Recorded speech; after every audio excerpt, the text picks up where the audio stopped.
Darren masih mematung sambil menatap gawainya. Ia mencoba mengingat-ingat siapa saja yang tahu tentang rencana Darren untuk menjual rumah itu, dan pada siapa saja Darren menawarkannya. Nihil. Darren tak mengingatnya. Ia merasa hanya pernah membicarakan hal itu dengan keluarganya sendiri dan Bu RT saja.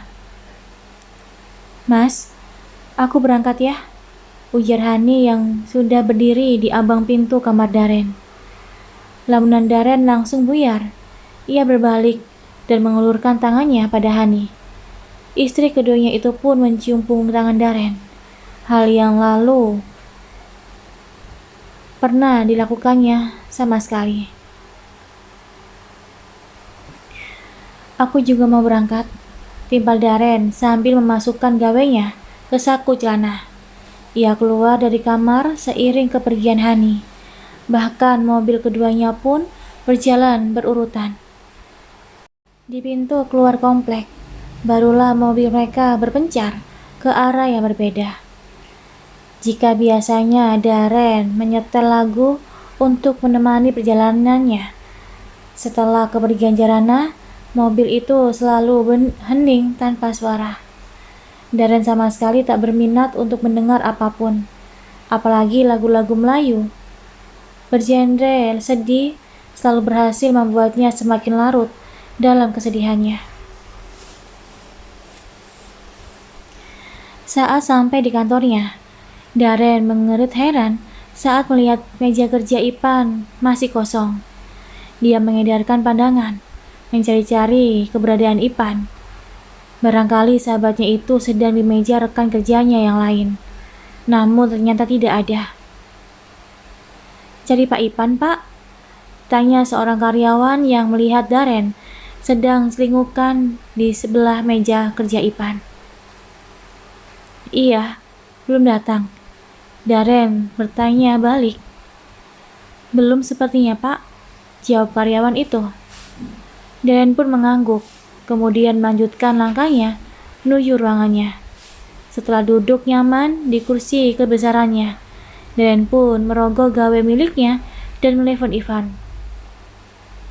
Hanya lewat satu deringan saja, Ivan langsung mengangkat telepon itu. "Di mana, bro? Tumben belum datang?" tanya Darren. "Ini lagi di jalan, sebentar lagi sampai. Tadi mama sempet ngamuk lagi. Gue sama Diana mencoba nanganin, makanya telat. Untung masih ada obat yang diberikan dokter," jawab Ipan di seberang sana. Darren pun langsung berdiri saking terkejut sekaligus khawatir. "Terus, gimana sekarang keadaannya? Siapa yang jagain?" tanya Darren dengan nada panik. "Sekarang udah tenang, lo gak usah khawatir. Ada Diana yang jagain. Dia gak ke butik," timpal Ipan menenangkan Darren. "Oh ya, besok jadwal mama kontrol," lanjut Ipan mengingatkan kakak iparnya itu. "Iya, biar pagi-pagi gue anterin," saut Darren. "Ya udah, gue tutup dulu. Mau ngurusin laporan," lanjut Darren. Ia pun meletakkan gawainya di atas meja. Setelah ia berusaha untuk konsentrasi dalam pekerjaan meski pikirannya bercabang kemana-mana, teringat Jarana, juga mengingat kondisi Sarah yang belum juga ada perubahan. Jarum jam terus berdetak, membuat pagi terasa begitu cepat, merangkak menjadi siang. Di luar sana matahari begitu gagah menyinari bumi dengan pancarannya, hingga membuat sebagian orang yang sedang beraktivitas di luar ruangan menjadi kepanasan. Berbeda halnya dengan Darren yang ada di dalam ruangan, berpendingin hingga udara tetap sejuk meski sepanas apapun cuaca di luar. Ia menarik sejenak jari jemarinya dari keyboard komputer, lalu mengerutkan tengkuknya yang terasa pegal. Setelah kepalanya terangkat, Darren menatap jam dinding yang sudah menunjukkan ke angka 12 lebih. Darren pun meraba perutnya yang terasa meronta karena tadi pagi hanya diisi dengan segelas susu dan selembar roti tawar. Ia lalu bangkit dan keluar dari ruangannya, berjalan dekat menuju meja kerja Ipan. "Tumben belum ngajak gue makan siang?" ujar Darren pada Ipan yang masih berkutat dengan laporan di tangannya. Matanya menatap fokus pada layar komputer di hadapannya. Ia bahkan seolah tak mendengar peraturan seorang yang menyender di meja kerjanya. Setelah beberapa detik, barulah matanya beralih menatap Darren. "Yuk," ajaknya sambil berdiri dari duduknya. Mereka pun berjalan bersisian menuju kantin kantor. "Tumben lo mau makan siang? Biasanya nolak mulu kalau gue ajak," tanya Ipan saat keduanya sama-sama mensejajarkan langkah. "Iya, gue tadi nggak sempat sarapan. Ada orang yang habis lihat-lihat rumah," jawab Darren seadanya. "Terus, udah deal?" Ipan menghentikan langkahnya sejenak untuk menatap lekat mata Darren. Darren menggeleng. Katanya nanti dia ngubungi lagi, tapi belum ada sih sampai sekarang. Mereka berdua pun kembali berjalan dan langsung mengambil posisi kursi di pojok kantin, karena di sebelah sana biasanya tempat paling sepi. "Rumah lo gimana? Udah ada yang tanya-tanya?" tanya Darren saat keduanya sudah tersusun dengan 2 gelas teh manis di hadapannya. "Ada sih yang tanya-tanya lewat WA, tapi kayaknya belum ada yang serius," jawab Darren. "Oh ya? Lo kenal nomor ini nggak sih?" Darren mengulurkan ponselnya, memperlihatkan deretan nomor telepon yang tadi pagi mengiriminya pesan. Sebuah kontak tanpa foto profil yang menghiasi gambarnya.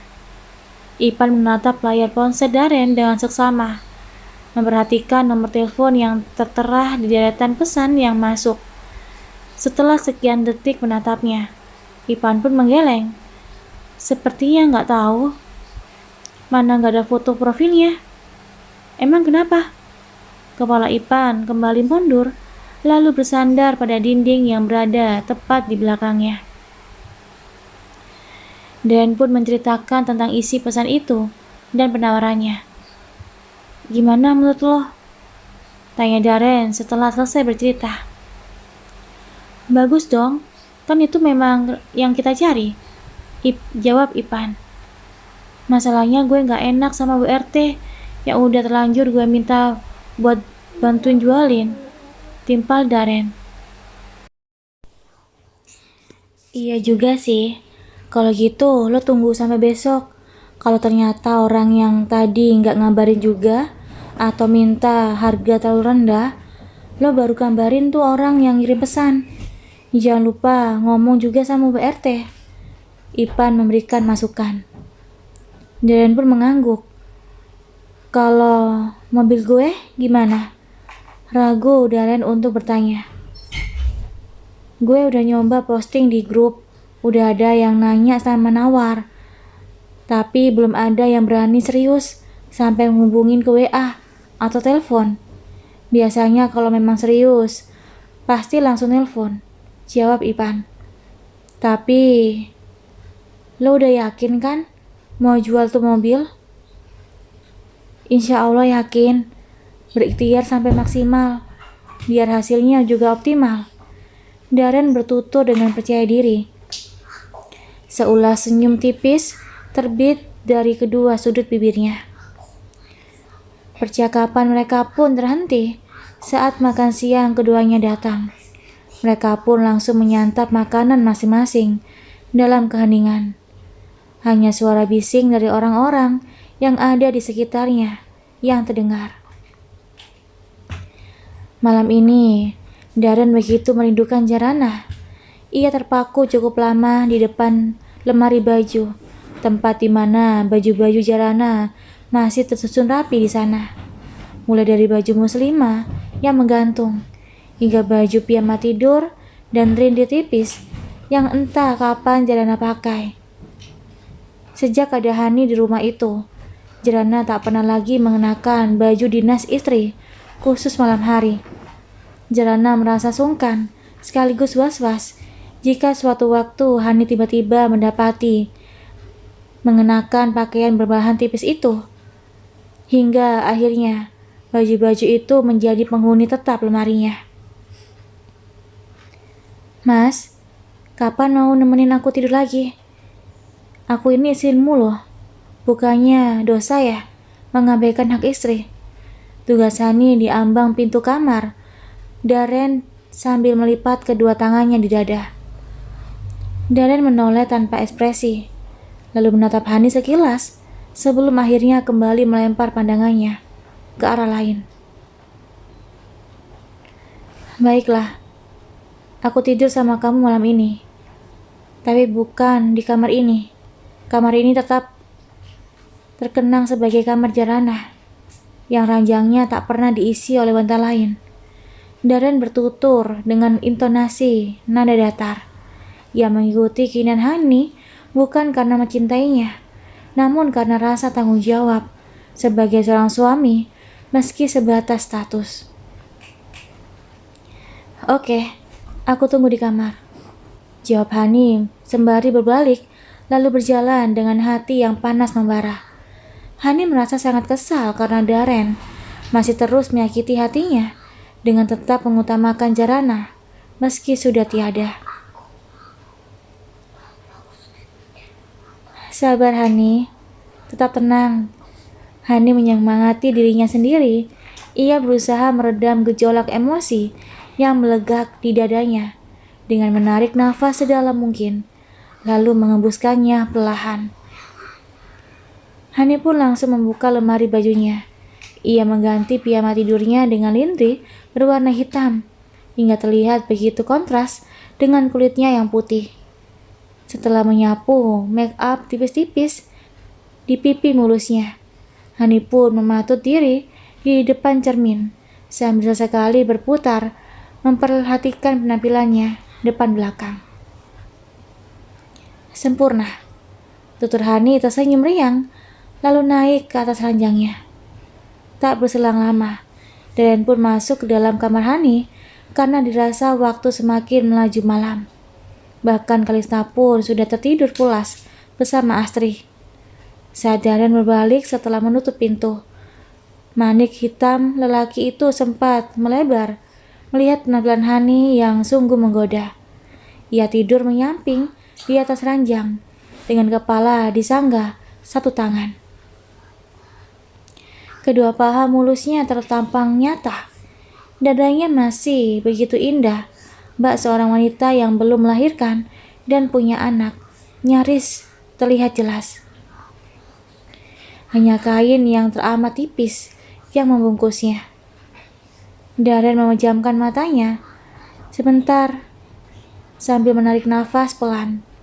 Bayangan Jarana yang langsung muncul saat matanya tertutup membuat Darren tak lagi tergoda saat membuka matanya dan melihat Hani. Darren berjalan pelan, kemudian naik di atas ranjang dan merebahkan tubuhnya di atas Hani. Ia tidur terlentang menatap langit-langit kamar itu. Darren tak tertarik untuk menoleh ke arah wanita yang hanya berjarak tak lebih dari setengah meter di sampingnya. Keindahan dan kesempurnaan tubuh Hani tak ubahnya angin lalu bagi Darren, yang seluruh isi hati dan kepalanya telah dipenuhi oleh satu nama saja, yaitu Jarana. Darren sedang berusaha memejamkan matanya saat tiba-tiba ia merasakan dadanya disentuh lembut oleh jemari mulus nan lihai. Rasa geli sekaligus mulai bangkitnya gelora di dada Darren membuat ia kembali membuka matanya. Ia melihat kalau Hani sudah semakin mendekat. Bahkan jarak tubuhnya sudah dengan tubuh Hani nyaris habis tak tersisa. Aku rindu sama kamu, Mas. Hani berbisik lirih di telinga Darren. Hembusan nafas Hani terasa berat. Begitu hangat menyapu telungkup leher suaminya itu. Hingga Darren merasa seluruh tubuhnya merinding seketika.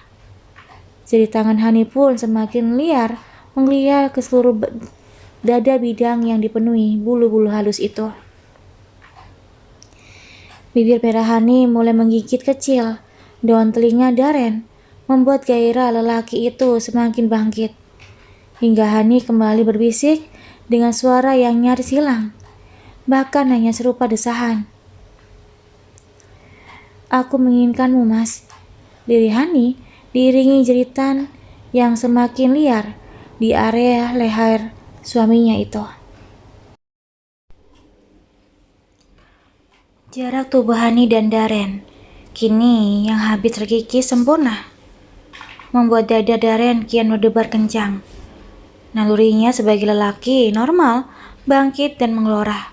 Bahkan keringat kecil sudah mulai keluar dari sela-sela rambutnya. Tangan Hani yang semakin lama semakin bermain dengan lincah membuat Darren kian tak sadar, apalagi membutuhkan biologisnya yang memang belum tersalurkan hingga berminggu-minggu sejak kepergian Aji, membuat Darren kesulitan mengendalikan gejolak hasratnya, hingga ia hanya pasrah dengan setiap perlakuan Hani padanya. Toh dia juga istrinya, wanita halal untuknya. Semakin lama kancing piyama Darren telah lepas satu persatu, hingga dada Darren kini benar-benar polos, terbuka seluruhnya. Hani yang sudah di puncak gelora menarik tubuh Darren agar menyamping dan menghadap tubuhnya. Kedua matanya yang nyalang menatap wajah Darren dengan penuh gairah. Perlahan, Hani mendekatkan bibirnya ke bibir Darren hingga akhirnya terpaut.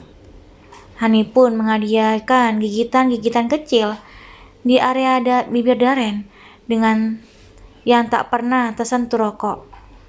Darren hanyut dalam lautan kenikmatan hingga ia pun berbalik memangut bibir Hani dengan garang. Tak tahan lagi, Darren pun langsung menggulingkan tubuh Hani agar istrinya itu berada di bawah. Saat Darren sudah benar-benar siap membawa Hani berlayar di samudera kehangatan, bayangan-bayangan wajah cantik Jarana terus berkelebat seiring Darren yang seringkali menutup matanya. Jantung Darren terasa berhenti berdetak saat menatap wanita yang saat ini ada bersamanya, bukanlah Jarana. Hingga Darren pun menghentikan aksinya. Laki-laki yang sudah bertelanjang dada itu langsung merobohkan tubuhnya di samping Hani, yang sudah begitu berharap mendapatkan sentuhan hangat suaminya. Darren mengusap wajahnya kasar. Dadanya kian terhantam hebat karena merasa bersalah pada Jarana. Ia kemudian bangkit dan memungut piyama yang tadi sempat dilemparkannya ke sembarang arah. "Aku tidur di kamar Jarana," ujar Darren sembari mengancingkan piyamanya satu persatu. Ia pun akhirnya keluar dengan perasaan tak menentu. Wajah teduh Jarana terus menari-nari di benaknya hingga ia semakin dirundung rasa bersalah. "Mas, aku juga istrimu," teriak Hani sambil melempar bantal dan guling di sembarang arah. Darren tak menanggapinya. Ia terus saja berjalan semakin menjauh dari kamar Hani. Langkah kakinya terayun menuju dapur. Ia berdiri di ambang pintu kulkas yang terbuka sambil menatap deretan botol minuman di dalamnya. Darren mengambil satu botol berisi air putih, lalu meneguknya hingga setengah. Bahkan saking paniknya, ia minum sambil berdiri, hal yang tak pernah dilakukan olehnya saat sadar. Astagfirullah, Darren menutup wajahnya sambil duduk di kursi meja makan. Hatinya terasa begitu malu pada bayangan Jarana yang terus mengikutinya.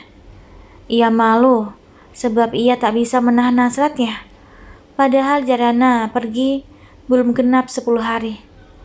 Darren pun menyadari Hani memang istrinya. Dia berhak mendapatkan apa saja dari dirinya. Namun hati Darren yang terlanjur terpaut pada Jarana seutuhnya membuatnya kesulitan untuk menerima kehadiran wanita lain di hatinya. Meski itu Hani, wanita yang beberapa tahun lalu bertata hebat di hatinya, dan tergeser sempurna saat Jarana mulai datang. Maafkan aku, Han. Aku memang tidak adil padamu, tapi aku tidak bisa. Aku tidak bisa sanggup melakukan semua itu. Sementara duka atas kehilangan Jarana pun masih begitu kuat melekat. Darren bergumam sendiri, seiring debaran jantungnya yang kian mereda. Setelah hatinya dirasa tenang, barulah Darren bangkit dan berjalan menuju kamarnya bersama Jarana.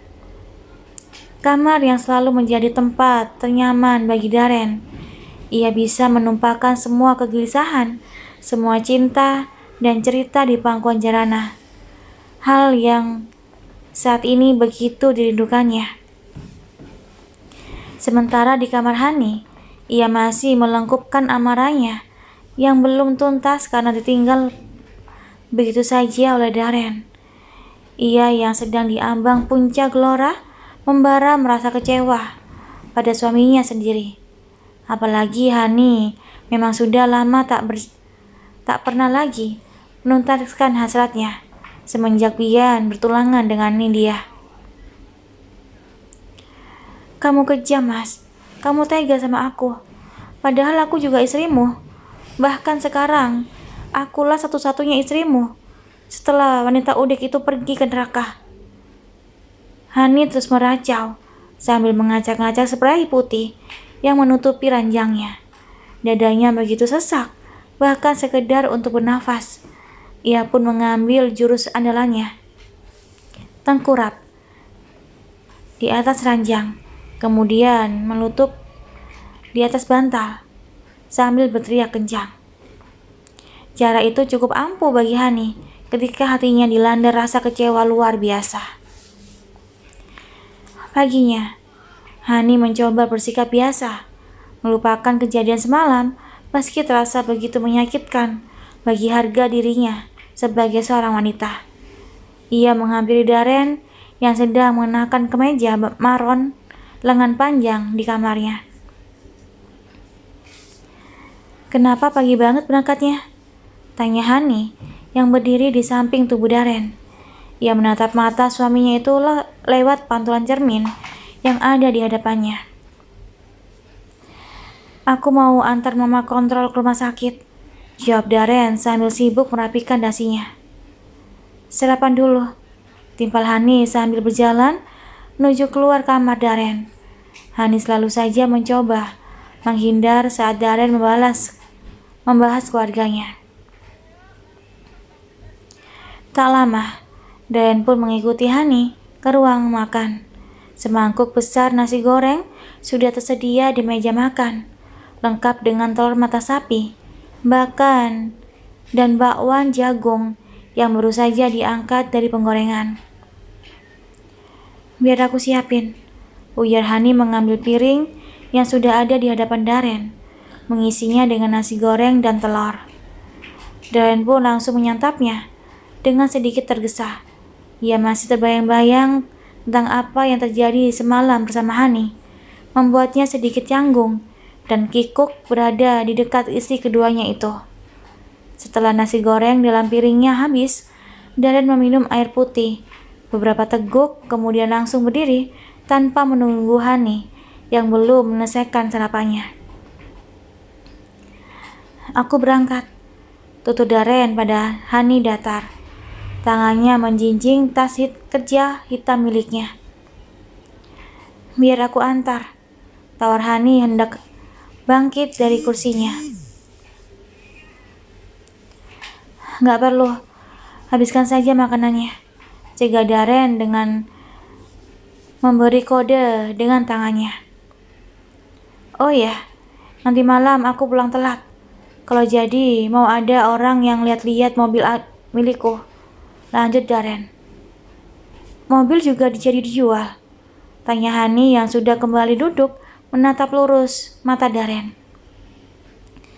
Darren hanya mengangguk, berbalik kemudian berjalan menuju luar rumah. Ia masuk ke dalam mobil mewah yang sebentar lagi hanya akan tinggal kenangan. Melajukan kendaraan roda 4 itu menuju kediaman Sarah. "Mama sudah siap?" tanya Darren saat sampai di depan rumah mamanya itu.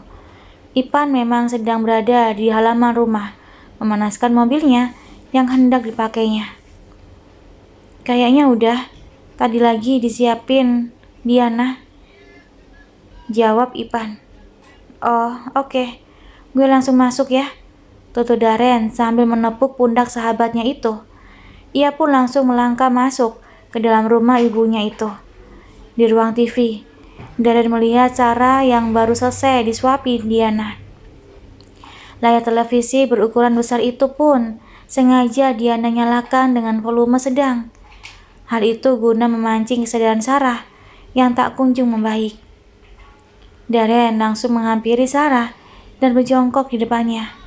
Ia mengambil tangan yang telah membesarkannya itu, kemudian menciumnya. Matanya lurus menatap mata Sarah yang masih kosong, membuat hati Darren kian teriris. Bahkan tubuhnya yang dulu begitu terawat, kini mulai kusam dan menyusut. "Apa aku perlu ikut, Kak?" tanya Diana pada Darren. Darren menoleh, lalu tersenyum sambil menggeleng. "Biar kakak sendiri. Kamu berangkat kerja saja, ke butik. Pasti banyak hal yang harus dikerjakan," jawab Darren. Diana pun mengangguk, lalu berjalan menuju dapur untuk menyimpan mangkok bekas menyuap bubur sang ibu. Ia di depan wastafel dan airnya mengalir kecil. Diana tertegun sejenak. Tak biasa dipungkiri, hatinya sedikit kecewa dengan kondisi yang dihadapi. Ia bahkan baru sebenar mengecap indahnya pernikahan. Bahkan ia baru hitungan hari merasakan nikmatnya tinggal berdua dengan sang suami. Semua kepahitan yang terjadi terlanjur merenggut semuanya. Beruntung, Diana memiliki seorang suami yang bisa diajaknya dalam suka dan duka, bahkan memperlakukan orang tua Diana seperti halnya orang tua sendiri. Ipan tak segan membantu merawat Sarah yang notabene hanya seorang ibu mertua. "Di, kakak berangkat ya," teriakan Darren mengembalikan kesadaran Diana. Dengan sigap ia mematikan air kran, lalu berjalan cepat menuju depan. "Iya, Kak. Kalau sudah pulang, jangan lupa hubungi ya. Biar nanti Diana pulang cepat dari butik," jawab Diana yang sudah sampai di hadapan Darren. Darren mengangguk, lalu segera naik ke dalam mobil setelah menaikkan Sarah terlebih dahulu, melajukan mobil hitam miliknya menuju rumah sakit tempat Sarah dirawat beberapa hari ke belakang. Karena sudah ada janji dengan dokter, Darren pun tak perlu menunggu lama. Ia langsung membawa masuk ibunya ke dalam ruang pemeriksaan. Sang dokter memeriksa Sarah dengan seksama, bahkan dalam waktu cukup lama, agar dokter bisa cepat dalam mendiagnosa. Setelah dilakukan serangkaian pemeriksaan, perawat pun memanggil Darren yang memang diminta untuk menunggu di luar. Darren bangkit dari kursi besinya, kemudian melangkah cepat masuk ke dalam ruang dokter. Darren pun langsung duduk setelah dipersilakan. "Begini Pak Darren, setelah melakukan beberapa pemeriksaan, kondisi ibu Anda ini tidak mengalami perubahan yang signifikan, bahkan cenderung tetap. Kondisi kejiwaannya masih sangat memprihatinkan. Kalau dirawat di rumah, saya khawatir kondisinya terus seperti ini. Saya juga khawatir suatu saat akan membahayakan dirinya sendiri dan orang-orang di sekitarnya," dokter menjelaskan panjang lebar. Darren pun mengamati dengan seksama. "Sebelumnya, saya mohon maaf. Saya benar-benar tidak bermaksud mengatakan ibu Anda gila. Tapi, apa Anda tidak berniat untuk memasukkannya sementara waktu ini ke rumah sakit jiwa sampai kondisinya membaik?" Dokter bertutur dengan perasaan tidak enak. "Benar saja." Dada Darren terlihat naik turun menahan emosi setelah mendengarkan ibunya harus dirawat di rumah sakit jiwa. Matanya menyorotkan kilatan amarah dan kekecewaan. Mama saya tidak gila, Dok. Dia tidak gila. Dia hanya depresi karena banyaknya ujian hidup yang datang bertubi-tubi. Saya yakin mama saya akan sembuh seiring berjalannya waktu. Dia tidak gila. Darren berkata dengan menggebu. Ia bahkan sedang berusaha meredam emosi yang menggelak dalam dadanya. Baiklah, saya mengerti. Saya paham apa yang Pak Darren rasakan. Saya hanya bisa memberikan obat seperti biasa. Tapi, kalau ibu Anda kembali mengamuk, saya tidak bisa memberikan obat penenang karena penggunaannya yang berlebih berdampak buruk pada kondisi kesehatannya. Bahkan bisa menyebabkan ketergantungan. Dokter menimpali. Darren terdiam. Ia dilema dengan kondisi ibunya saat ini. Namun untuk memasukkannya ke rumah sakit jiwa, Darren tak pernah kepikiran sedikit pun. Ia tidak ingin Sarah dicap gila oleh orang lain. Namun ia pun khawatir dengan keadaan Sarah yang tiba-tiba suka mengamuk. Bagaimana Pak Darren? Dokter berkacamata itu kembali bertanya untuk meyakinkan. Saya akan merawat Mama di rumah saya. Berikan saja resep obat seperti biasanya, jawab Darren tegas. Baik kalau begitu. Jangan lupa selalu rutin kontrol kondisi beliau, timpal dokter sembari menulis resep obat di secari kertas, lalu menyerahkannya pada Darren. Darren mengamuk sambil menerima kertas itu. Ia lalu berdiri dan menjabat tangan dokter di hadapannya yang juga ikut berdiri. Terima kasih, ujar Darren dengan seulas senyum tipis di kedua sudut bibirnya. Setelahnya ia pun keluar sambil mendorong kursi roda Sarah. Batin Darren sudah hancur saat Aji sebagai sandaran terbesar hidupnya pergi untuk selamanya. Ditambah kepergian Jarana yang begitu ia cintai, membuat kehancuran itu semakin lembur, bak abu yang terperatar. Dan kini, kehancuran itu benar-benar meluluhkan rantakan semuanya, membuatnya saat sang ibu sebagai satu-satunya penguat ikut tumbang. Terus terkejamnya kehidupan. Andai keimanannya begitu lemah, ia pasti sudah mengalahkan Tuhan dan takdir atas semua yang menimpanya. Beruntung, selama berdampingan dengan Jarana, istri soleha itu selalu menanamkan ketauhidan yang kuat menatap kepada Darren.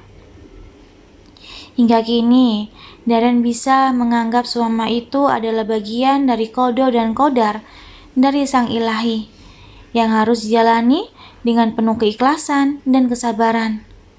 Tak terbesit sedikit pun dalam benaknya untuk menyalahkan Tuhan dalam semua itu. Darren mendorong kursi roda Sarah menyusuri lorong rumah sakit untuk menuju kembali ke parkiran. Tiba-tiba saja matanya menangkap sosok yang begitu dikenalnya yang sedang berdiri di depan pintu lift. Bian. Dia pun mendorong kursi roda, sama halnya seperti Darren. Kursi roda yang sama-sama berisi seorang perempuan. Darren memincingkan matanya, menatap wanita yang hanya terlihat punggungnya itu. Entah kenapa dadanya begitu berdebar saat menatap wanita itu. Padahal ia hanya menatap punggung sang wanita, punggung yang selalu ia rindukan selama ini.